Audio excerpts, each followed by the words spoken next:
Jose Serrano starts his one on pole position. Paul Ura, his compatriot, alongside on the front row of the grid. Adriano Carrazza from Brazil heads row 2, and he has got Kylian Drumont, the Frenchman, on home soil at the Circuit de la Sarthe Company. Thomas Laboutele heads row 3 in the Aston Martin, of course, and then it is Angel Inestrosa, 6th position on the grid. Takuma Miyazono, P7, he's the reigning world champion with Valerio Gallo for company. Completing the top 10 is Guy Barbara, the Australian, and just on the fringes of it is Takuma Sasaki, who will be hoping for better fortunes in the race. Kai de Bruin lines up P11, the Dutchman, and then 12th position is the newcomer Samuel Cardinal, the Canadian, is at the back of the field. So soft tyres for the drivers, 5 laps and a rolling start here, Jimmy. Yes, not really much you can do in terms of strategy. It is just, as suggested, an all-out sprint race, all about pace here. So will we see the two Spanish drivers work together as we have in the past? Will we see Carrazza get into the mix, and will we see Miyazono move up?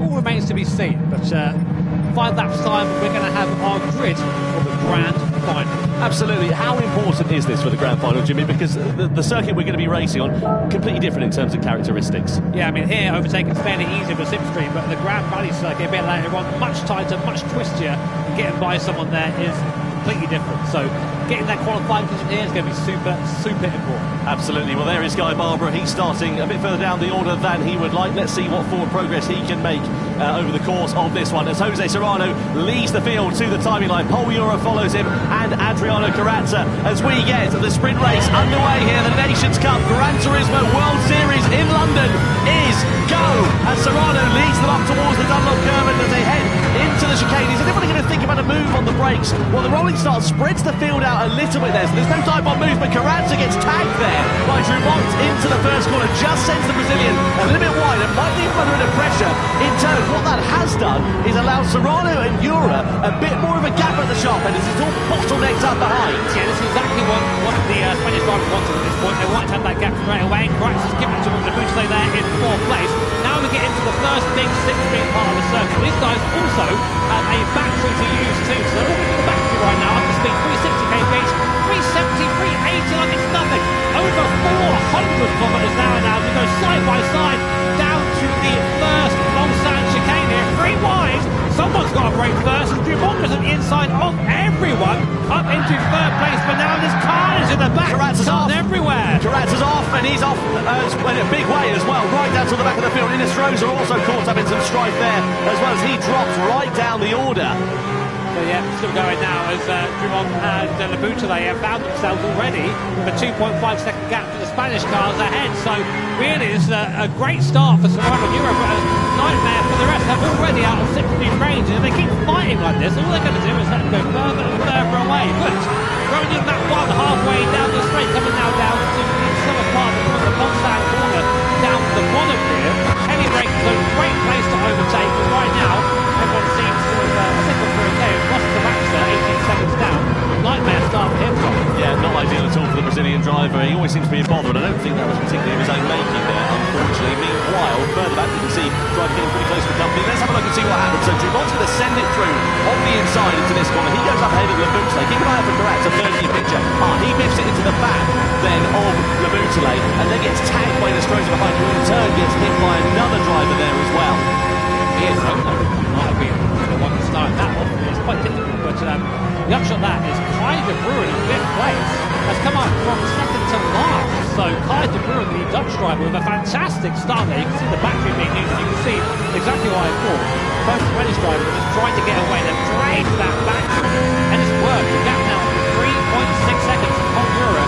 Thomas Laboutele behind. But now, of course, they're going to be lacking that power for the next lap. So it might come back to bite them, but this is exactly what they were supposed to. Absolutely, the two Spaniards clearly working together at this point in the race. The problem is that they're involved in a bit of a stalemate, really. They're sort of driving this race with their shoelaces tied together, and eventually the civil war is going to unravel between the two if it carries on as it is as we head in towards the latter stages, because of course they'll want to finish ahead of one another to get pole position ahead of the grand final. I mean, ultimately, it's Nations Cup, it's every man for themselves. They're compatible. We've spoken about this before the race, where we devised some kind of plan. Meanwhile, Laboutele leading, Kylian Drumont third and fourth behind them. Great start from him. Sasaki as well, also up 4 places from his starting position. The big loser in that one, Miyazono, Inestrosa and Carrazza. Disaster again for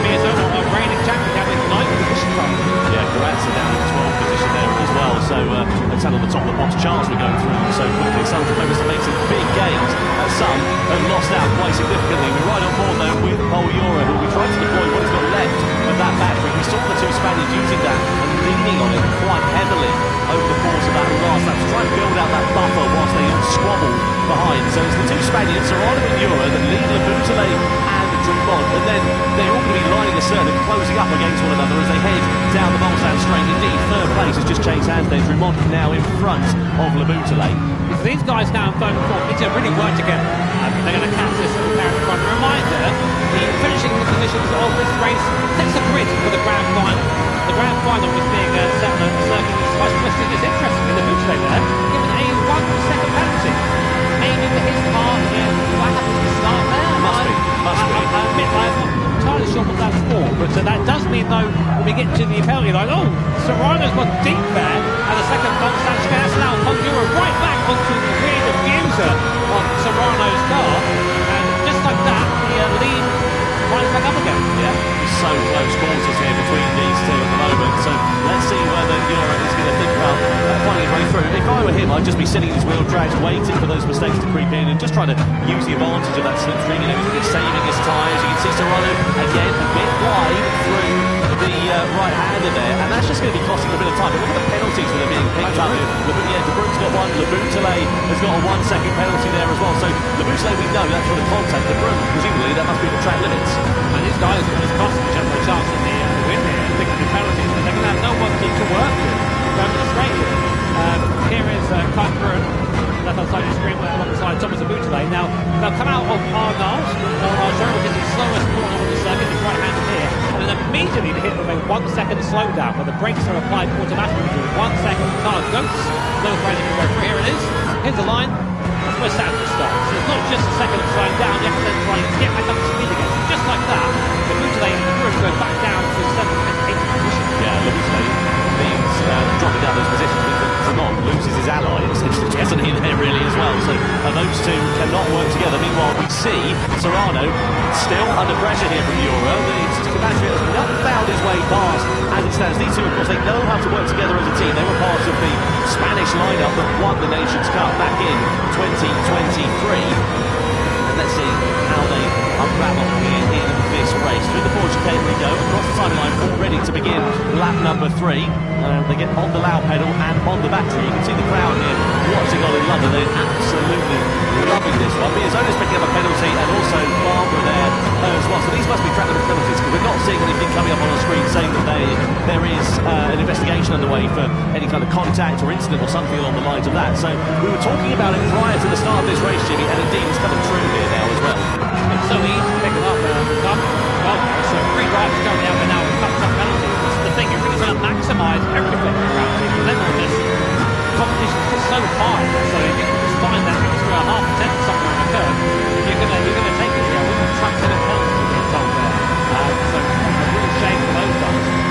So look at Kima Sasaki, one out of the Valerian Galaxy to find his way through. Oh, hang on a minute, here comes Euro as well, right on the back of Jose Serrano. Does he go for it? No, he doesn't. He backs right off going into the braking zone there. Doesn't need to go for it, does he? I mean, like, if you're Paul Euro right now and you want to win this race, what we have to do is stay behind Serrano, save your battery, and then just ambush him on the last lap. But there'll be nothing that Serrano can do about it, although who's to say Serrano is the same battery too. But these guys, they don't want to. There you go. We're seeing a change in position there. So Paul Euro now going up into the lead. That seems orchestrated to me. These guys definitely have a plan, don't they, Tom? They've got to. No doubt about it. De Bruyne was dropped down to 11th place. You were waxing lyrical about it on the opening lap there, Jimmy, and unfortunately he's now down in second but last. I think he was involved in some contact with Guy Barber potentially, who sent it to the inside. Yeah, the door was always going to close there, unfortunately, and it sent De Bruyne round like a tabletop, unfortunately. And it sent Barber into the wall there on the second phase of that Porsche curve. Wow, that's a big repair bill for Valkyrie, I'll tell you that. Gallo still sits on the back here onto Kima Sasaki down into the Mulsanne corner. greatest glowing red there. Sasaki a little bit wide onto the curve on the exit. That might compromise his run as we head up towards Indianapolis then. So Gallo in the wheel track, in the slipstream. He'll want to try and find his way through on Sasaki before too long. And indeed, he pulls alongside him now, looks for the inside line into the right-hander. And before we've even made it there, he's got through. Such is the straight line speed advantage with that slipstream. His next target will be Kylian Drumont, who's about a second or so up the road. So Gallo, what he needs... Oh, he picks up a half-second penalty for track limits, though. Those things, and it's a shame for Gallo to get a penalty like that, but got to watch out. They all know what limits are, and that's it. But that means Sasaki will be released. Sasaki up 5 places from his win position. So a great start for the Japanese. But at the moment, it seems Yura had this one already. So long. Yeah, plethora of penalties coming in. The timing screens and lighting up like a rental car dashboard here at the moment. Some to the drivers that are just really exceeding the track limits. Unfortunately, that's why I can't get by in cars anymore. Miyazono, meanwhile, he's not made much of an impact on this race, has he? Barbara picks up a 3-second penalty for his part in that collision with Kai de Bruyne that we saw last lap. So he'll be very disappointed with that. Not only has he lost time on track, he's now going to lose positions here to Innistrose. They don't think he'll lose out to De Bruyne, but yeah, not ideal at all there for the Aussie. Messy so far, really messy so far. I think that everyone just knew straight away it was going to be just a job to try and stop these Spanish drivers. All went in for that same bit of tarmac, and it's just been chaos from there. I mean, Kylian Drumont, his gap to the guys in front of him, he was very, very slightly quicker than the second last lap, but not enough really to do much about their lead as is. So for everyone else now, it's about trying to get another position. So as a reminder, these finishing the positions here for this race sets the grid for the grand final where points can be won. So obviously it doesn't really matter so much if you can get up to the lead starting P7 in the grand final, but it's going to make it a lot harder starting further up the grid. Yura and Serrano still exchanging places at the sharp end of this one. We're already on the penultimate lap here of this. It's pretty sensible up at the sharp end of this. Do you think it's just by its very nature, because it's been a sprint race, as to why this race has been, let's say, scrappier than we would normally see? I don't really know, honestly. I'd love to give you an answer. I think this is Le Mans. Right, okay, I can launch over this gun. I've got a very high-powered downforce car here, so I'm going to take more risks. These risks can unfortunately go away. Gallo, that penalty to serve, of course, as well, as does Barbara and Cardinal. Serrano taking the lead once again back away from Yura. I wonder if they are going to have a fight here, because ultimately they are against each other. It's don't get a prize in the joint first place. There is one winner, one loser. But I say, if you rate first, your last. Yeah, no points on offer in this race, just to remind you, as Jimmy said earlier on, it is all about the grid position. I wonder if there's going to be some dress rehearsals coming through in this penultimate lap, just to prepare us for what is to come at the sharp end of this one between Serrano and Yura. They've got to be careful and play it pretty safe. You can see the advantage that Yura's got with that slipstream, drags alongside Serrano as they go side by side into Indianapolis. So that was decisive and clinical there from Yura. I guess they're just trying to work out where their strengths and weaknesses are at these various points on the circuit, so as to be in the right position to attack on this final lap. These cars are so fast around here. 3-minute 4-second lap time from our leader last time around. Kylian Drumont there, giving chase. To be fair, he is making inroads. The gap now down to 3.3 seconds. It was nearly 4 seconds at the start of this lap, so he is starting to catch him. As you can see, no battery left for Serrano or Yura. A little bit left there for Drumont, but Sasaki with half a battery, so he might be able to actually bridge that gap there to Drumont. Yeah, he might be able to close it up a bit. I don't know if he'll be able to challenge for that podium position, but interestingly, out of the two at the front, Serrano has got 9% less than Yura at this point. So I wonder if that will pay dividends to Yura on this final lap. It doesn't sound like a lot, but it could make all the difference between passing and not passing for that race lead. Yeah, I'm not aware of the specific amount of power the battery adds, but it's a significant push to pass. So if you have that in your arsenal, you are definitely going to do a little bit better than the guy who doesn't have it. So anyway, coming on to our last lap here in the sprint race, Nations Cup. Serrano currently leading from pole Yura, Spanish 1-2, Drumont in third place and Sasaki in fourth. And again, this is all to decide the group positions in the race coming up next, the grand final.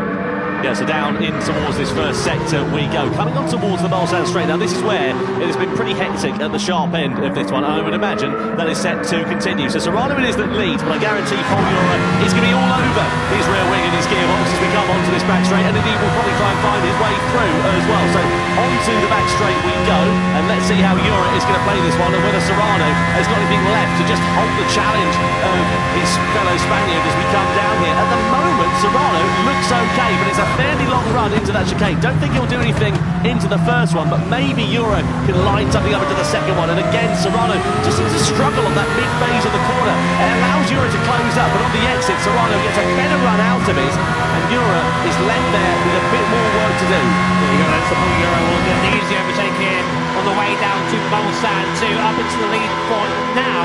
Half a lap left. Is that the move? Or has Serrano got something waiting as a reply? We'll see. Through the second Mulsanne chicane, now a run down to the Mulsanne corner, one of the tightest corners of the circuit. You break from 400 kph down to a standstill. Meanwhile, Laboutelet and Miyazono is coming back to the field after a poor start, looking to try and get a place. Yeah, Laboutelet's just mugged Miyazono actually a couple of corners ago. Meanwhile, at the sharp end of this one, down to the Mulsanne corner, Serrano still holds on to the race lead, but the exit out of this one, the run in towards Indianapolis, is where we've seen moves being made. Is this going to be a pass from Ura on Serrano? So the slipstream for Ura, no slipstream for Jose Serrano. How much battery do they have left between the two of them as we come in towards this corner? And has Ura got anything left to try and find his way through?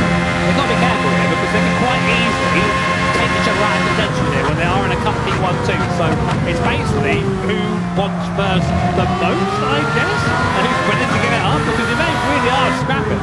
There's no chance they can have each other off. We've seen it already up and down the field, but this really right here is going to be the last chance they've taken. Serrano had a great exit there. Paul Ura really struggling for traction, but Ura is now on the battery and has the toe. The gap is coming down, but I don't think he's going to get there in time, John. Yeah, so coming down to this final sector then, Serrano versus Ura. This is for pole position. The grand final! A late lunge to the inside there for Ura against Serrano, but the door very firmly shut by the race leader. They skimmed the wall on the outside, and now just 2 sessions of canes remaining, and Serrano with enough of an advantage, unless he runs it wide or Ura goes for a dive bomb to the inside, but I don't think Ura's going to be close enough. Serrano has got track position. He's got enough in his back pocket to just cruise his way through these final chicanes, and unless he fluffs his lines, which he doesn't do so, it's Serrano running onto the gravel on the edge of the final corner, but he does win the sprint race here in London. It's Serrano in front of Paul Ura, and Kylian Drumont in 3rd place there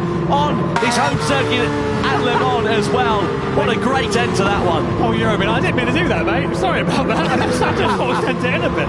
But there you go, the two Spaniards absolutely dominating the sprint race there. That's something we've said before in the past, seen it in the past.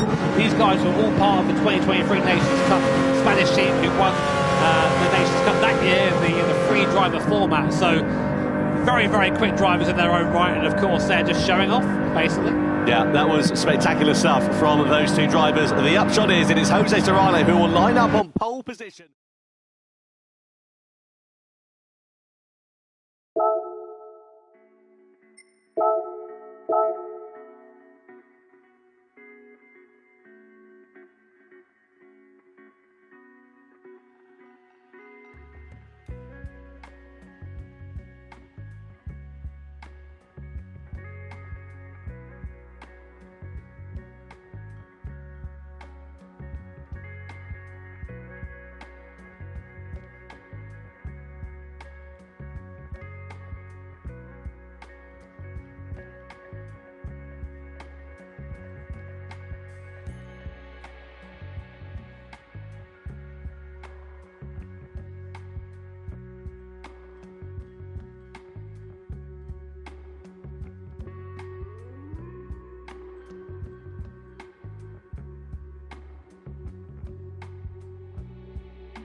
Ready and focused to go for this race, but here is how the grid will line up. Lots of action to come at the Grand Valley Highway reverse circuit in the Red Bull X 2019s, and Jose Serrano has got a clean view down towards that first corner. His compatriot Paul Ura alongside him, brilliant they both were in that sprint race a few moments ago. Kylian Drumont heads row 2, and he has got Takuma Sasaki, who made his way up from 10th to 4th at the checkered flag. Gallo lines up P5 at the head of row 3, and alongside him is Thomas Leboutelet. Next up, Takuma Miyazono, the reigning world champion. Not been his day so far in the Nations Cup. Can he make forward progress from there with Angelo Stroza for company alongside? Guy Barbara just on the fringes of the top 10, and completing it is Kai De Bruyne, who we saw in the wars in the sprints. And also Adriano Carazza, he'll be wanting to move forward from 11th position. And Sam Cardinal, we haven't really seen much from the newcomer Canadian here, and we do now see a look at the tyre strategies, Jimmy. Lots of drivers starting on the medium tyres, but a few on the hards as well. Yeah, I mean, I think you take a stab at it, right? If you're not really at the front of the field, maybe just bonk the hard on, get rid of it, and then hope for the best. I mean, we'll see how that strategy plays out, but it's not going to be the first time the other competitors can see what the other drivers are on as well, to get an idea of their strategy. But Serrano, Ura and Drumont opting for that medium compound tyre, so they'll run to get some space at the start, but the Leboutelet is going to be the talk of the ball for the midfield. They need to get by him as soon as possible. He's been very slow at start with that hard compound tyre. So a rolling start then for the drivers in this race. We'll spread the field out down towards that first corner, but crucially, who is going to be leading when the checkered flag falls here in the Nations Cup? We're about to find out. 30 laps of action to come for our drivers, and of course they must use 2 or more tyre compounds in this race. Very hard wearing of the Red Bull X 2019s on their tyres, but the grand final for the Nations Cup in London is underway as Serrano leads the field towards the first corner with Paul Ura, Kylian Drumont, Sasaki, Gallo all in tow behind. All of those top 5 drivers on the medium compound tyre. Keep an eye out for Leboutelet. He's sort of the cork in the bottle for the drivers behind, because he's in 6th place on the slower, harder compound, and it really does bottleneck up between these first couple of corners. But a clean start at the sharp end of this race means that Serrano leads from Ura. Gallo there just can't stay ahead of the Leboutelet, but as you say, really, really difficult through their first lap. All the cars vying for that same bit of tarmac. Drumont there just sitting behind Paul Ura for now. Guy Barbara already up 2 places, as is Kai De Bruyne on that soft compound tyre. Keep an eye out for Kai. He's the only one who's gone for that soft tyre early. Seems to be very fast here, but won't be able to use the best of that tyre in clean air. But looks like Serrano right now actually a little bit slow and struggling there on exit of the corner, getting those bruises up and the rear tyres spinning. Maybe not quite on the temperature of medium compound tyres. Well, the cars are great when they've got aerodynamic grip, but when they're in these slow corners, they're particularly difficult to drive because you haven't got the air flowing over the car, and there's just not the same levels of downforce that you would be contending with. Leboutelet, meanwhile, is dropping down the order. He's down into 10th position, so that's to be expected because he's on the hard compound tyre relative to those on the mediums around him. So he's deciding to take the pain in the early stages of this one in the hope that the race will come back to him a little bit later on. The converse is happening for Kai De Bruyne. He's hoping to make progress while the field is all bunched up, while he's on the soft tyres and everyone else is on the medium tyres, as we see Ura going at the start of lap 2 for the race lead against Serrano. Yeah, straight away, straight by goes Paul Ura up into the lead. Drumont now having to defend from Sasaki. Comes into a very, very difficult braking zone down here into this really tight. It's more than 180 degrees of rotation through there. Serrano keeping 2nd place, from Drumont is now right there. And both the Spanish drivers said there before the race that Drumont is the one they are looking out for. He is the driver they fear. So trying their best to keep him there for now, but the first 5 cars all glued together, and De Bruyne up into 5th position. Yeah, making good progress there is Kai De Bruyne. What's happening with Miyazono and Leboutelet? Leboutelet got biffed by Miyazono into the back there. Did that cost him a bit of time? Well, actually, it helped Leboutelet a little bit because it drew him alongside Valerio Gallo. Guy Barbara, hello, stage left, he goes through. On Miyazono for 7th position there as well. So that just goes to show, when it all bottlenecks up like that in those tight and twisty sections, one mistake can cost you very dear. Yeah, it can, and Miyazono there just getting things a little bit wrong. Kai De Bruyne up into 4th place. He is charging right now, really making the most of this soft compound tyre. The others are almost standing still by comparison now. Coming to the top of the circuit, it's a left hand, that's Kai's going to look up the inside. Can he make a move on Kylian Drumont? Not quite close enough for that, but he's going to have a great exit here, using the traction of that soft compound tyre and the toe, and he might have a go here on Drumont as he comes across the start-finish line. Onto lap 3 we go. Kai De Bruyne to the inside. See the indicator there flashing on Kylian Drumont. He said, you know what, mate, go by. I don't want to fight you right now. And Kai De Bruyne now up places from his starting position. Yeah, that's a great bit of strategy there from Kai de Bruyne in the early stages. You can see he's a full-time automotive engineering student, so I wonder whether he's been putting that into practice here today. He's all over the back of Jose Serrano, sticking to him like a sweaty shirt at the moment as he tries to find his way through the Spaniard for second position. We're on the back straight in towards the left-hander who'll have more grip under braking and dives his way to the inside. De Bruyne driving past Serrano like he was standing still. You know what? I was saying earlier that he needs to make the most of this soft tyre, and he's kind of doing it. He's just getting by people nice and quickly, and then into the back of Paul Ura there, just showing the difference in speed on the apex end to the medium, and that soft compound tyre actually caught Kai de Bruyne out a little bit, and now where will he pass? Because he needs to pass, he can pull away. That's the scrap now. They're on the inside. And you know, Kai de Bruyne goes from 10th position on the grid up to first in just over 3.5 laps in that soft compound tyre. So let's see now what the Dutchman can do. Well, now he needs to pull out a gap, doesn't he, with Yuri? He needs to stop fighting with him and use those soft tyres to the best of their advantage. Because, of course, they're all well and good while they're in the great operating window that Kai de Bruyne is in, but they do wear out very, very quickly, and the last thing you want is a set of tyres that's like chewing gum, because you won't be able to get any traction, any grip at all, and they'll be all over the shop. Ura is not going to take this one lying down though as we come through into the tunnel at the start of lap 4, and he's in the slipstream here is Paul Ura. Can he take advantage of the fact that de Bruyne doesn't have the hole being punched in the air in front of him? Well, no, he's not able to find his way through the Dutchman, so now Kai de Bruyne needs to get his head down, needs to pull out an advantage to be able to salvage something later on in this race, because presumably being on those soft tyres he's going to have to go and stop longer than some others.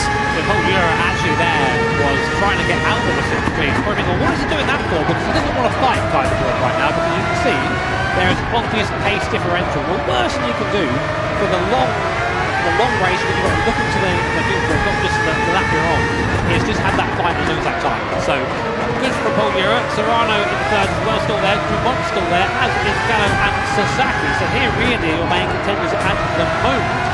Kai de Bruyne is now in the process of starting to open up a gap, half a second now between himself and Paul Ura, but he is sort of putting these guys along a little bit. Yeah, the rest of the field on the medium tyres from second down to 10th, all pretty even. I have to say, de Bruyne, though, picking up a penalty for a collision with another car. Was that due to the contact with Ura that we saw on the last lap? Maybe? I mean, let's have a look. The stewards know better. What was happening? Oh, it was earlier on. So it was with Guy Barber, he's just going to biff it into the back of it. That's pretty clear cut there. We missed that one on the broadcast. So Kai de Bruyne, after having a great start, is now going to have a second penalty, which is going to pretty much get rid of all that work he's done and really put paid to the Dutchman's efforts there. What a shame. What a shame. Yeah, absolute tragedy there for Kai de Bruyne, because he was driving so well. Carranza picks up a 2-second penalty for a collision as well. He has been in the wars here tonight, unfortunately, as we look at Valerio Gallo with a train of cars in front of him. Kylian Drumont directly ahead, and then the two Spaniards of Serrano and Ura just up the road. This is going to go from a battle for second position up to a battle for the race lead effectively in a moment, because Kai de Bruyne is going to go through, or is Gallo going to get caught out? He does just get stuck behind Kai de Bruyne after the Dutchman has served his penalties. The question is now, though, has de Bruyne got any life left in those tyres to dispose of those top three once again? The problem is, as you said, Jimmy, all that hard work has already been undone, so now he's on the back foot.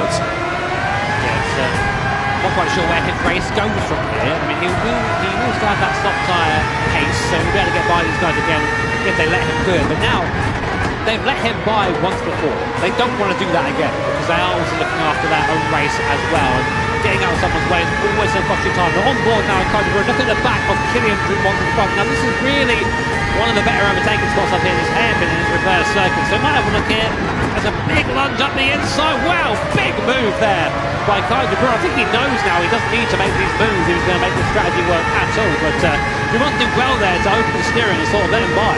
There's a nice dive to the inside there for Kai de Bruyne. The problem he's got is those tyres are going to be coming towards the end of their useful shelf life in a couple of laps or so. So he really does need to make haste and try and pull out an advantage. He's all over the back of Jose Serrano's rear wing and trying to find his way through on the Spaniard. A dive to the inside is what he needs, and he gets it done into second place there for Kai de Bruyne. Yeah, nice from Kai de Bruyne again, having to do it all again. Will Paul Ura do the same, but just let him through? I mean, it's great viewing for us having Kai just leave the field and, and go back through it again, periodically, but for him, yeah, to the inside there. Oh, and Paul Ura actually didn't see him coming. Kai de Bruyne goes very wide there, and Ura back up into the lead. So I think Kai thought he'd have the pace definitely there, and Paul Ura turned in. I think to use an old adage that he got to the apex first, did Kai de Bruyne. So No, we'll see what our stewards think of that. Yeah, some aggressive dives to the inside there for Kaider. I mean, he needs to do that, doesn't he, really? But the problem is, like you say, he should be a second and a half, nearly 2 seconds up the road now at this point, and he's not. He's 2/10 up the road, which is going to be at a big disadvantage in a few minutes' time, especially on those rear tyres, which are, as you can see, significantly more worn than the other drivers behind, come towards the end of that stint. We are then coming on to the end of lap 7. Polgura and Serrano there.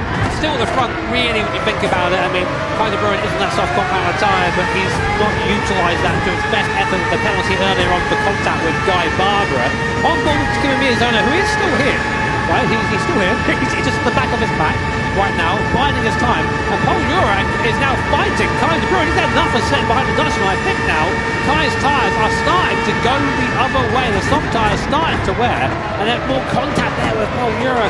Desperate driving now from Kaider Bruin, I think, Tom. Yeah, it's like giving Dracula the keys to the blood bank, this, isn't it? He's trying his best here to hold on to these positions, but I just can't see it working there for Kaider Bruin, unfortunately. He just cost himself so much time with that penalty, and he's now going to be a bit of a sitting duck to all of those drivers who sit in his wheel tracks behind. We'll just keep an eye on that for now. But this is actually quite nice for Polgura. He's got the buffer now to the rest of the guys behind him. So not the worst thing in the world to have Kaider Bruin in between you, but still running strong at the moment. See this awesome Grand Turismo circle. I often wonder sometimes what has happened to the barriers. Well, it can be quite entertaining, but you know why it is over. Yeah, if you get good at swimming, wouldn't you? Or find out how good the X2019s are at swimming, certainly. Let's have a look at something going on behind. This was, Miyazono with a lunge to the inside of Sasaki. And Gallo, I think, was just a little bit slower than Miyazono was expecting going into that corner. Miyazono nearly got 2 for the price of 1, but eventually had to back out of it. Meanwhile, we see De Bruyne going for a defensive line here against Serrano for second position, but just nothing doing for Serrano at the moment. But you would imagine, again, Kaider Bruin now coming onto lap 8. This is where we're expecting the soft tyre runners to come in, and De Bruyne being the only one of those. Look at those tyres, they are significantly more worn than the others around him, and it's going to leave him vulnerable here. But I say that, he does get up ahead of Euro with the advantage of the slipstream, but has he got the grip then under braking to retain that lead? He does for now, at least. I wonder if they can make this tyre go 10 laps. The soft tyre. That will change the landscape of the race quite considerably for everyone else around them as well. So Kai, he's not running away, but he's still there. He's still in that little bubble of cars. If he can stay there, either hold them up or get towed along this soft tyre, which is now starting to definitely go away. This lap time much slower than the cars around him. Then he can still maybe make something of this, but it really just depends on the strategy of those around him. So right now, the race order is Kaider Bruin, Polgura, Jose Serrano, Phil Gavon, Valerio Gallo, and Kimi Miyazono who are top 6 at the moment. So we'll see if anyone else can progress from that. Well, keep an eye out for the medium shock runners behind as well, because I wonder if someone's going to try and go for the undercut, because you can see how close they are just in terms of the timing screen on the left-hand side. They're all within a couple of tenths of a second pretty much of one another. If you're Miyazono, if you're Gallo, for example, do you decide to pit a lap early, go for a faster compound of tyre in the middle stint, undercut everybody else when you're in clear air and just run your own race, get out of the dirty air, get out of the traffic, and try and make dividends like that, as we see De Bruyne then coming into the pit lane at the end of lap 8. So those soft tyres have cried no more. Where's he going to go from here, though?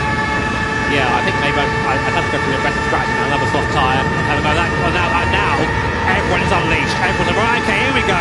Now they're fighting as we come down to the hairpin down the bottom end. Drummond looking to the outside of Gallo. Gallo and Drummond now having a little bit of door-to-door contact, or whatever constitutes a door in this car. And Miyazono now being mugged by Sasaki on the inside. The 2 Japanese drivers side by side. So now that Kaider Bruin's pitted, everyone's like, right, okay, race on. Here we go. And now things are starting to get spicy. Kaider Bruin, as we predicted, has gone on to another soft compound tyre. Yeah, lit the blue touch paper there to Kaider Bruin coming into the pit lane, because look at what he's caused. Euro has a big wiggle there and loses positions to Drummond and to Gallo down to 4th place, and Miyazono biffs it into the back of him as well. Miyazono, he's in the wars here for this one. We've seen a few aggressive dives to the inside, a few uncharacteristic errors from the Japanese driver, and that might be set to cost him a little bit here. Rome's got a snowplow in front of that thing. He's gone into the back of every car I've seen so far, but not enough. I think it's just racing contact at this point. It's nothing that deserves a penalty in my eyes anyway, but Miyazono now starting to make his play, I think, starting to make his move. Polgura struggling a little bit. His rear tyres don't look to be in that too bad of a condition. They're maybe just having a little bit of a bit too enthusiastic on that throttle there. Well, there you go. We're just seeing right now. Apparently, it's only his dreams of the London. So Glau didn't do that for you. I was just wondering who's going to go into the pit. Guy Barber's gone for the undercut here, hasn't he? So he's gone for the medium tyre. Now, where does he go? Surely it's going to be a set of soft tyres next up for him, or at least a set of medium tyres. Wouldn't go for the hards. That would just be, I think, daft, really, to be completely honest with you, at this middle stage of the stick, given how close the drivers are to one another on circuit. Let's have a look at a replay here for Paul Ura and see where his second place came unravelled. So he's going through the right-hander, and he's going to have a bit of a wiggle on the power there. Big snap on oversteer and a big save there, but loses second and then loses third. Well collected there. These slick tyres don't have any slip, really. You go over the grip threshold and you're having a hard spin like that. They didn't well collect that. So frantic at the front, but I'm also having a little look down the back of the Bouteille and Cardinal. They're both on the hard compounded tyres. And Cardinal is staying with the Bouteille, which is good, a good performance here from our rookie at the moment. So we'll see what they do. They're going to get that hard out of the way. I think hard then medium for these guys. Surely one stop for the Bouteille and Cardinal, whereas everyone else seems to be opting for maybe a two-stop strategy. We'll see how that pays off. See these medium tyres now are starting to get a little bit worn. A few missed apexes coming in from a few drivers here. So Barber did go on for the soft tyres. He was the first of the medium short runners to blink in this race. He's got a 4.5 second buffer to kind of put in front. So that's working out quite nicely there for Guy Barbara. Can he use that soft tyre and the clear air to his advantage? If you're outside of a second or so, generally you're pretty safe in these cars to not worry about the dirty air and so on and so forth, which will just save the front tyres. The difference is crazy. You look at it right on the back of him now, actually lifting the throttle. I think thinking, no, I don't really want to pass just yet. You have to really pick your moment in these cars, because if you don't, you end up either spearing into the guy in front of you or just having this big understeer or oversteer moment. And we've seen how sensitive the tyres are on this thing, so it has to be measured, it has to be calculated. And will Gallo go for a move this time at the end of the bridge? No, he doesn't. They're staying there for now. Happy in third place. Yeah, Valerio Gallo, former Nations Cup world champion, knows a thing or two about how it is to win one of these races. What about Kylian Drumont in second position as well? Again, he knows how to win a title, won it with Subaru in the Manufacturers' Cup before. And a good opportunity for him to take some honours, take some points, crucially, into the next round of the GT World Series here. Something you guys might not expect is Gallo actually races from the Chase Cup. There we go. And is one of the best GT drivers in the world. So I always think that's so interesting, because I can't do that. It's so difficult, but he does it. You see it often in rallying, because drivers say they get a better feel for the car when they're racing with a chase cam. But yeah, an interesting strategy in these single-seater machines there especially. So it's all pretty calm at the front end of this one. So Ryan's been able to build out a 9/10 of a second buffer over Kylian Drumont, which could prove to be quite beneficial there for him, whilst they've been squabbling behind. They're just trying to work together then here, aren't they? They're just trying to close that deficit down. And now Drumont goes to the inside, Gallo goes to the inside of Drumont rather, down into the first corner at the start of lap 12, and the Italian goes through and into second position here. So there is Gallo up into P2 now, nice. So now he's going to try and look onto the back on Jose Serrano. Serrano there punching the hole in the air for everybody else, and is just being followed by this train at the moment. So Drumont doesn't seem too unhappy by that. I'm just curious as to how the strategies are going to play out here, because right now we have 8 cars who are all on identical strategies and then 4 who aren't. So we'll just see which one is the best. De Bruyn's been able to close the gap down to Cardinal by about 3 or 4 seconds or so. He's been running in clear air, which is nice for Kai De Bruyn. The question is, did that penalty that he suffered from after that contact that we saw with Guy Barbara cost him too dear to challenge for the race victory? Is it now too aggressive of a strategy to work? Because the problem with these aggressive strategies where you start on the soft tyres, they work as long as your rate is pretty much perfect to the second. If you have problems like he's had, it makes it that little bit harder, and it goes from being a battle for victory to a battle for the podium, maybe even the top 5. So the way to think about it here really is that is the gap. Kai needs to bring back about 15 seconds to the cars in front, because he has to stop again, and everyone else has to stop again as well. So it has to be a really good stint from Kai De Bruyn. But we'll see how that one progresses. Well, in also, the background, there's Dumont had another go at Gallo. Working together, I think, now. Yeah, they've got to be. There's no doubt about it. The gap's down to under half a second, so these two just using the slipstream to try and take those chunks out of Jose Serrano and closing the deficit down. I was just about to say the hard runners have surely got to pit before too long, and they come in at the start of lap 13. Now, where are they going to go in terms of strategy? There's nothing in the rules that says they can't use the soft tyres, but obviously it would be completely pointless to do that because the time you would gain from it would be offset by the fact you have to make another pit stop. Yeah, so Labutelé and Cartnell both going for the one-stop strategy. It is possible. I just don't know if it's going to be the fastest one, but it's a great... I love this element in these races because think about it, in real life, drivers have a whole team to work this out for them, but you have to do it on the fly whilst you're driving and driving against some of the best drivers in the world. It takes such capacity to be a high-level sim racer.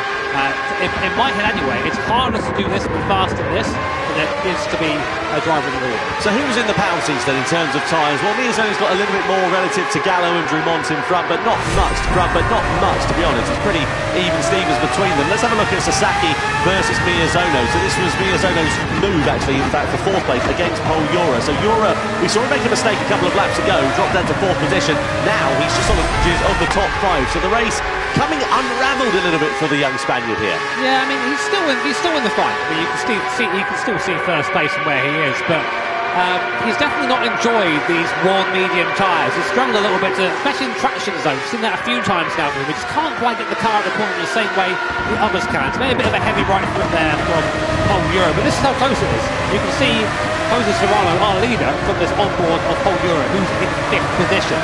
And just like always in these Grand World Series level events, it's covered by no more than a couple of seconds. These guys are all so fast.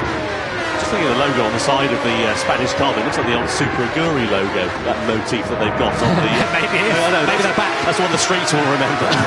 Anyway, looking at Valerio Gallo here in third position, you can see a couple of tenths of a second over himself and Takuma Miyazono, but still very even Stevens at the sharp end of this one. Now, who is going to be the driver that will blink first? We're coming in towards pit stop territory.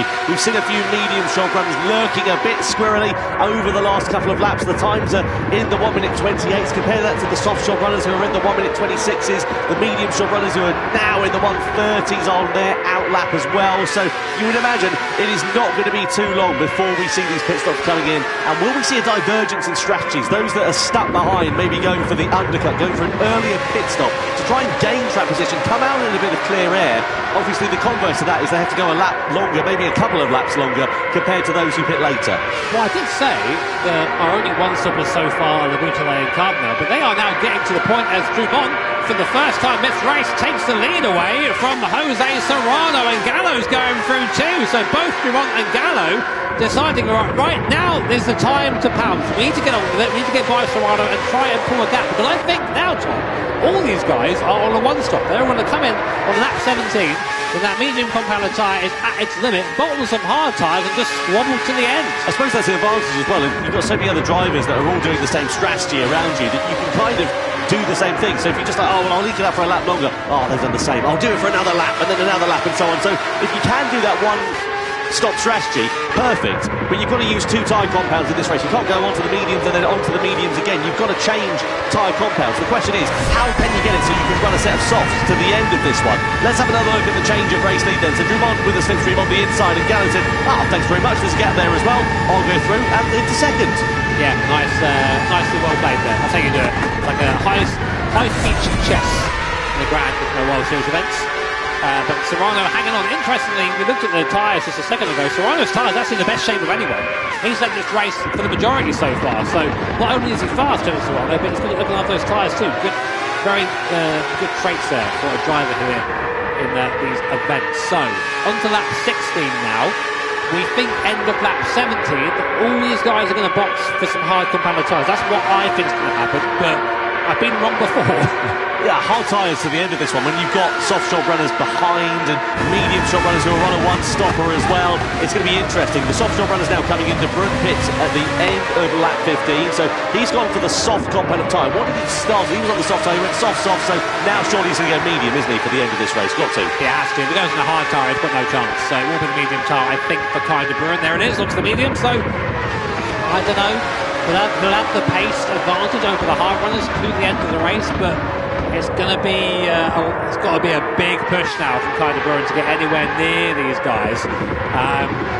He's a long way back, long way back. And the Butelay and Cardinal, they're on the same strategy as him basically, and you can see about a second ahead, but that's not so bad. That shows you how much slower that hard tyre is. But Kai de Buren, who's done an extra stop over the Butelay and Cardinal, is only 2 seconds behind. Yeah, it's not worked out too badly there for Kai de Buren. Of course, he's now got to make up that position on circuit, which is a bit of a problem, because had he not had that penalty, I mean, what's the gap? 2.2 seconds. He would have come out effectively in front, barring any other incidents that he may have come a cropper with. So it's costing track positioning. It now means he's got to do the hard work on the circuit. But if he can depose of Cardinal pretty quickly, it might bring him back into contention. But of course, as you can see, the top 8 runners are going to be coming in for a set of hard tyres before too long, and that could leave them vulnerable to those that are on the medium tyres in the closing stages of this race, if indeed they've got any life left in them. That's a crucial point. They can all well be on a quick combat of time, but if they've taken all the good bits out of them, they'll have nothing left at the end.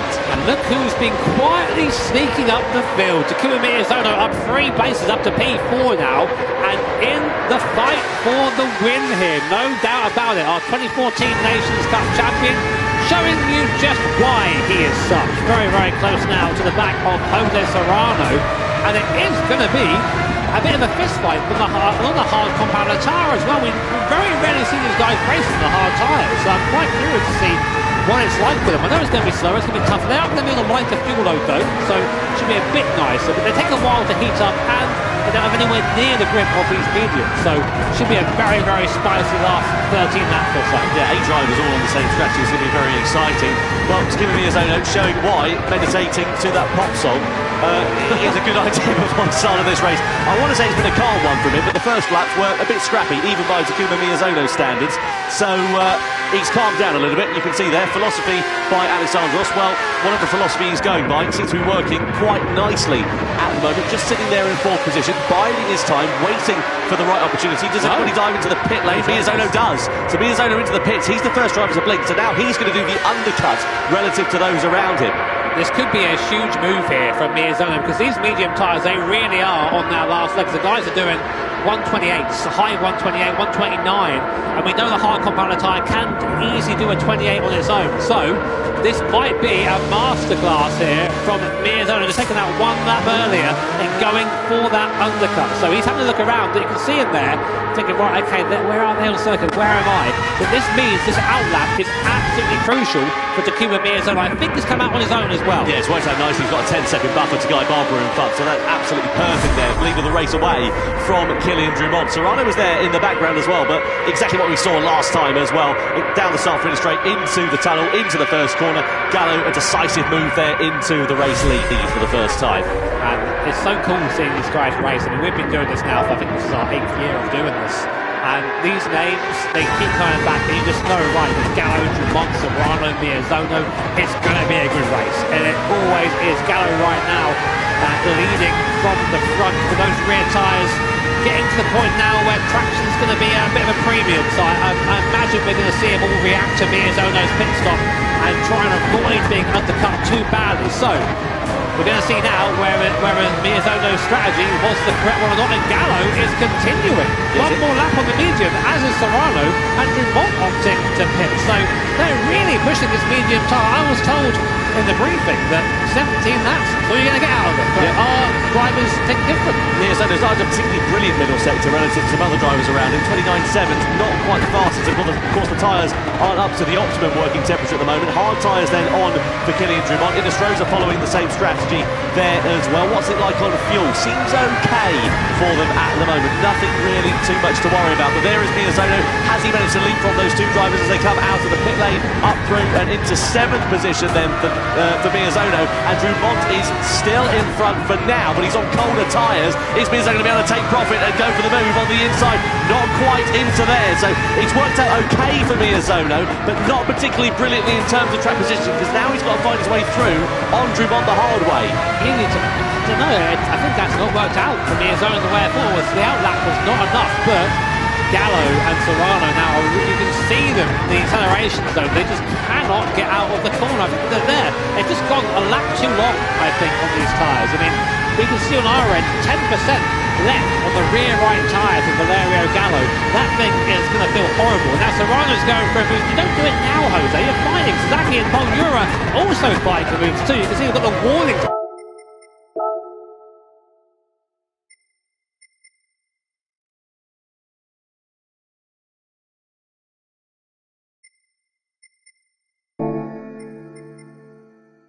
sign there. Don't know what that means, but it can't be good. No, absolutely critical for these drivers. They've got to come into the pit lane, then surely Gallo has to. No choice for it. Sasaki also following him through there as well. So this is going to be interesting actually here between these drivers to see who emerges where. Has Miyazono lost time? He's still not ahead of Kylian Drumont, and that, as you say, Jimmy, was absolutely critical in terms of the strategy for a potential race victory for Takuma Miyazono. He needed to leapfrog, and soft tyres for Valerio Gallo, as well as Sasaki here as well. So they've decided to do a completely different strategy. Are they going to try and do the soft tyres 10 laps to the end? We've not seen anyone. We've seen 8 laps, kind of brewing. Guy Barber has been on that soft tyre for 10 laps to come in. Something says the bump is going again. So maybe this is the play. We didn't see us coming at all. Medium to soft tyre. So right now, Gallo's going to drive right by these guys and just pull away and have a massive gap, and that might just be enough. But Serrano and Ura even better, because they have got an advantage over these drivers, and they have got 1 lap fewer to do when they come in, because surely it's got to be at the end of this lap. So it's critical now for Valerio Gallo to get track position ahead of Miyazono, and look at how much grip he's got ahead of the Japanese driver at the moment. Through the right hand, and we go out of the hairpin. Great attraction, track position on the inside. Surely he's going to dive his way through and into 4th. He does, so Gallo's up ahead. Now his next target is Kylian Drumont. It has to do it, has to make these moves count now. Just Gallo. Sasaki's gone on the same strategy as well on that soft compound tyre. They need to get through very quickly, and now the threat for Serrano and Ura isn't going to be Drumont and Miyazono, it's going to be Gallo and Sasaki. But can they make this tyre last in? So in comes Serrano and Ura, surely also going to go for that soft compounder tyre. They've seen it can work. I really did not see this one coming from these guys. Gallo there just trying everything to get by Drumont. Yeah, as we've seen, Serrano and Ura on the soft tyre, but where do they come out in relation to this pack? This is going to be super important for this race. Well, not only have they ripped up the rule book, they've also rewritten it as we come down the start finish straight then here. So where do Serrano and Ura emerge as they come out of the pit lane? They're behind. So it's Gallo versus Drumont, and Gallo leads on the soft compound tyre, and now surely he's going to pull away from Drumont. What about Sasaki as well? Can he join in on the party? He's now in front of Miyazono, but it bottlenecks up through this series of corners. No way through for Sasaki on Drumont through here. He's going to have to wait for the circuit to open up, use the greater traction on the exit of the corner, and challenge Drumont for 2nd place if he's going to have any hope of challenging for the victory on this one against Gallo. To the inside goes Sasaki, and to 2nd place as well. So Gallo now needs to take the best care of his tyres possible. I just don't know if this is going to be doable on that soft compounder tyre, but you know what I like is he tried it anyway, as has Sasaki. These guys have got to be clever though. But there's some drivers behind, Serrano and Ura, that are in the penalties. They've got 1 lap fewer to do on the soft compound tyre. They've got 6/10 of a second of a gap to make up to Miyazono and Drumont, who should be relatively easy pickings. Keep an eye out for the 2 Spaniards. Can they bring themselves right into contention in the closing 8 laps of this race? They need to get ahead of Miyazono and Drumont as quick as they possibly can. I really think this is going to come down to the last lap or 2 here. Serrano making that big move, and Miyazono has to do it up the inside. Goes Serrano now walking onto the back of Kylian Drumont. The Spanish cars flying together in formation, cutting through the field. There goes Serrano up into P3 now and in pursuit of Sasaki and Gallo. Paul Ura is going to use the 60 following through. They both go through. Oh my God, contact at over 200 miles an hour, but they all somehow manage to keep pointing the right way. And Paul Ura starts in the 4th position behind Jose Serrano, and just like that, the battle for the lead is back on again. Serrano versus Ura, then they need to work together here to close up onto the back of Sasaki. 6/10 of a second, the deficit between Sasaki and Serrano at this point. 1 lap newer tyres between them as well. Is that going to be the difference between winning this race, or is it going to be a battle for the podium? My maths say that those rear tyres from Gallo and Sasaki will not last. I don't think they're going to get those to the end. And as you say, Serrano and Ura, who just waited that extra lap, That might be the difference between victory and defeat here in the first round of the Nations Cup. A reminder, top 6 get points here, of course, but when you're fighting for the win, you don't care about getting a point for 5th or 6th. You care about being on that top step of that podium, and it's going to take some wrestling away from Valerio Gallo, I can tell you that now. It's working out quite nicely here for Labusle. He's right on the back of Miyazono. Meanwhile, Serrano looking for a way through on Sasaki, who parks the car on the apex of the corner. These two both on the soft compact tyres, to remind you, but Sasaki's 1 lap older. Just to finish the thoughts on Labusle, he's closing up onto the back of Miyazono, might be able to snatch a point off of the Japanese driver. He's on the quick compact of tyre and has gone for the one-stop strategy. Sasaki to the inside then of Gallo at the start of lap 23 and to the race lead. There you go then, so people making the move early, and you have to wonder, is them squabbling going to be the way? So by my maths, it's about 8 or 9% a lap you take out of the rear tyre around here, and Gallo and Sasaki have to do 10 laps. So yeah, not easy at all there for them. Let's have a look here at Jura in the slipstream. So down into the first corner. This is Jura's move on the inside there with Dumont. It was so close between them. And as you said, Jimmy, how on earth they managed to exit the corners in the same positions that they entered, and indeed in the same direction that they entered, was remarkable. Easy peasy. No. All in a day's work for these guys. So right now Gallo actually starts going for the back of Sasaki a little bit. Sasaki's trying to pull the pin here, isn't he? He's got to do this if he's going to try and challenge for the victory, because if he starts squabbling with the likes of Gallo, it's going to bring Serrano and Jura right back into play. Sasaki needs the lap of his life to build out enough of a buffer so that when those rear tyres fall off a cliff, he's got enough in his pocket to hold on to that race lead. But look at the difference already in terms of the lap time. I know the top two were squabbling with one another last time around, but 25 compared to 26s and early 27s is a fortnight in these cars. I just don't think Gallo's got the ultimate pace right now. I mean, like, he's in the toe right here. Serrano opting to stay out of the toe and have a bit more of a slingshot, I think. Right, here we go. So we're on the toe. Gallo on Sasaki.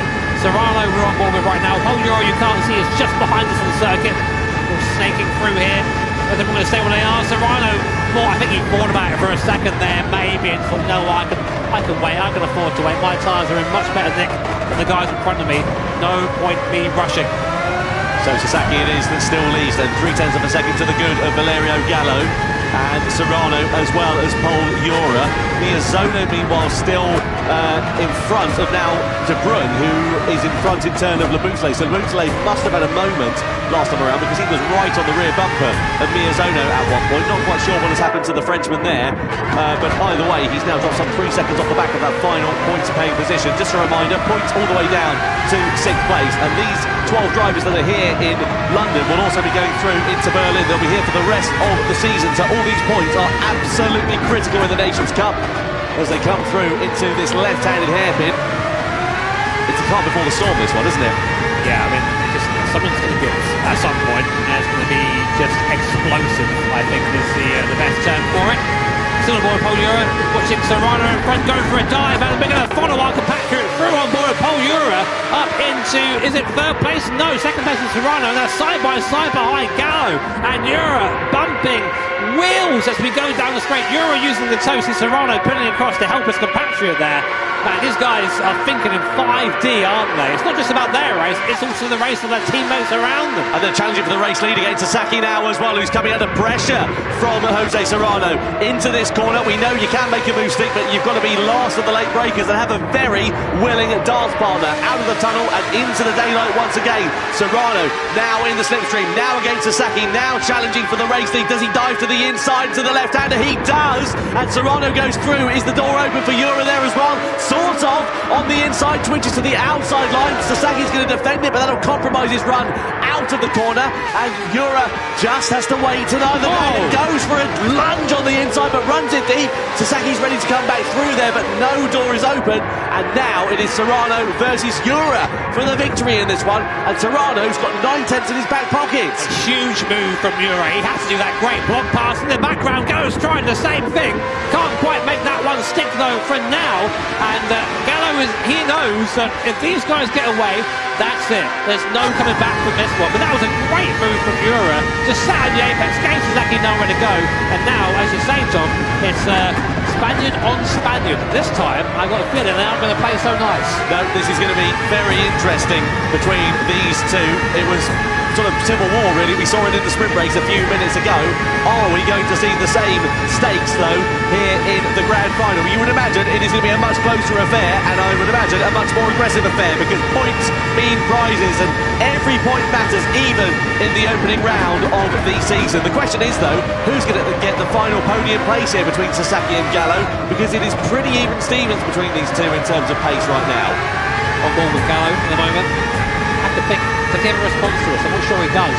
Both his and Suzuki's tyres are looking pretty second hand at this point. Still got 4.5 more laps to go, though. Keep an eye out for Drummond, who's down in 5th place. I know he's on the hard comment of tyre, but you can see there he was 0.3 of a second quicker than the soft shop runners last time around. And I wonder whether those hard tyres are going to start coming into their own. Over the course of one lap, they are significantly slower. But over the course of a race duration, that is where the hard tyres will begin to pay off. There's a fair gap to catch up. It's about 4 seconds or so. I think it might be a bit too far away given the later stages of this race. But if anything unravels between these top four, as we have seen it do so, it could bring Drummond, maybe Miyazono, back into play for a position up the order. I just think it's because of the fighting we saw in that lap. I don't think the pace is quite there for the hard tyre. But, as you say, Tom, for Sasaki and Gallo especially, they're going to really start struggling in a couple of laps' time with this soft compound of tyre. That might bring Drummond back. It might bring Miyazono back. It might bring De Bruin back for a point or two. Who's there in 7th place, just waiting behind right now. He's quicker than anyone right now. But that last lap time there, Sasaki and Gallo, out of the fight. Will we see Gallo go for a move? No, not quite. He's not close enough, is he? I think maybe there's a bit of like, geez, now we're stuck, aren't we? Yeah. What do we do now? They're sort of in no man's land, aren't they, really? Yeah. This is the problem. That's the risk with going for that undercut, because, as we said, it's only one lap, but it does have a massive impact on the race. And look at what it's done. 2.2 seconds clear up the road, Serrano versus Ura. And they've got enough of a cushion now in their pocket to sort of get involved in their own squabble, because they know that Sasaki and Gallo will not have the pace to catch up. Yeah, I just don't think, as you say, Tom, that tyre's got enough in it. And Suzuki's doing enough to keep Gallo behind. And he's doing that whilst being slow. I mean, if we look at last lap time, Serrano 26.5, 25.9 from Euro in the toe. There's a 27.1 and a 27.0. Gallo. Oh, there you go. Lunges to the inside for 3rd place on Sasaki. Sasaki left the door pretty firmly open there, so maybe he wants to be the follower rather than the followee at this point. To give you some sort of number to the rear tyres percentage-wise, and we might have a graphic for it soon, but Gallo right now and Sasaki, their rear right tyre on 32% apiece, and then in front of them it's 39% for Serrano and Euro. That's the difference one lap makes around here. So down the start finish straight we go. Cardinal gets a warning for bump drafting. The stewards don't take too kindly to that sort of thing here in the GT World Series. It's his first event, so we'll give him the grace of it, but a warning is one step away from a penalty. 10th position currently for Sam Cardinal, newcomer to the GT World Series. Let's see what impact he can make later on in the championship, because it hasn't been a particularly fruitful evening for him here tonight. The pace of Serrano and Euro, they really have just opened the taps now. They've put 3 seconds on Valerio Gallo, who is not a slow driver, and just goes to show that when you get your head down round here, these guys, the Spaniards, they're going to be hard to beat this year, Tom. Well, the crucial point is they've stopped squabbling amongst one another. They've worked together like we saw them doing in the sprint race here. They've just not been, diving up the inside, sending another driver wide, taking 7 bells out of each other. They've worked together to build up that buffer to now over 4 seconds, which has worked quite nicely. Well, they have worked together, but here comes your question if you're Serrano and Paul Euro. Who wins this race? Because we're coming in now to the penultimate lap, and Euro is, I'd say, probably in the better position. He's got the toe, which means pretty much an automatic pass into the first corner if you're in about 3-4 tenths or so. Right now, though, I think Serrano is aware, I need to actually try and pull this gap out a little bit. So we're now going to see a bit of the fist fight, I think. And these guys, as I said, they are compatriots. They are part of that same Nations Cup victorious team in 2023, when it was a team game rather than a single driver. But right now, they are enemies. Who will win? Well, in a lap and a half, we're going to find out. It's a mental game here between these two, and Serrano closes the door there on Paul Euro. Well, the door was never really open, was it, to be completely honest? But Euro closes up onto the back of him, and he's just trying to find his way through, trying to sniff out where Serrano is a little bit slower over the course of that lap. Look at where his weaknesses are. maybe send a dress rehearsal to the inside, a warning sign to Serrano to try and challenge for this race victory here. You're watching right now two of the fastest Gran Turismo drivers in the world duke it out for the first win of the year here in London. Jose Serrano, your leader, Paul Ura in second place, and with only a lap and a half of this Grand Valley reverse circuit to go, it is anyone's game. Ura, of course, needs to find a way past Jose Serrano. There's realistically maybe one or two more chances to do that, and here's one of them now. Serrano very, very slow there. Ura deep, actually. That might have cost him slightly. Ura has a slightly worse tyre than Serrano in front, but that won't make too much difference. Using the toe up here to the top of the course, and this I think is going to be Paul Ura's next chance on the exit of his left-hand top. De Bruyne going down the order as well. I think he's had a problem there, down into 7th position, just behind now Takuma Miyazono. So out of the points there for him as we come on to the start of the final lap for the grand final of the Nations Cup here in London. It's Serrano who leads Paul Ura 0.2 of a second in it. As we come into the first corner, Serrano defends. Ura looking for the outside line. That's going to be brave and bold and brilliant from Paul Ura if he can make it stick. Side by side they run into the braking zone. Serrano's got track position. Ura's off onto the grass on the inside. He's got the line though on the inside, but it switches to the outside line with the next left-hander, and somehow Serrano retains the lead. Ura's got a toe though down here. This will be the last chance in realistic to make the move. When he goes to the inside of Jose Serrano, he looks for it, doesn't quite make the move stick. Serrano goes deep into the braking zone. When he now going to cut back into this right-hander, Ura takes a wider line. Serrano sits on the apex there, stops Ura getting the power, but a slight wheel spin moment. Ura looks to the outside. Again, he's alongside, but just can't make it stick. He's wide, he's wide. No. Oh, it's so hard though when you run it deep though, because it switches back to that left-hander, and it just gave Serrano enough track position. Half a lap to go then here, separating Serrano and Ura from victory in the grand final in the Nations Cup. And he goes to the inside for Ura. Can he make it stick on Serrano? He slides. Is that moment over? Is that victory over for Serrano? For Ura then against Jose Serrano. It's advantage Serrano with just a few corners now remaining.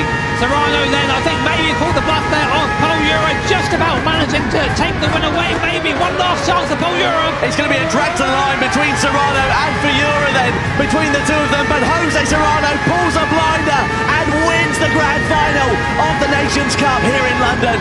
It's Jose Serrano on top, Paul Ura in second. Valerio Gallo will take third ahead of Takuma Sasaki. What a fantastic end to that race. It has absolutely destroyed my vocal cords as Jose Serrano destroys the competition here in London. If you're anyone else but a Spanish GT driver right now, you're probably thinking, what do I have to do? Gallo there did really well, I think, to make that soft tyre last. His right rear tyre was on 3% when he crossed the line in P3. Sasaki in 4th place, Drummond 5th, Miyazono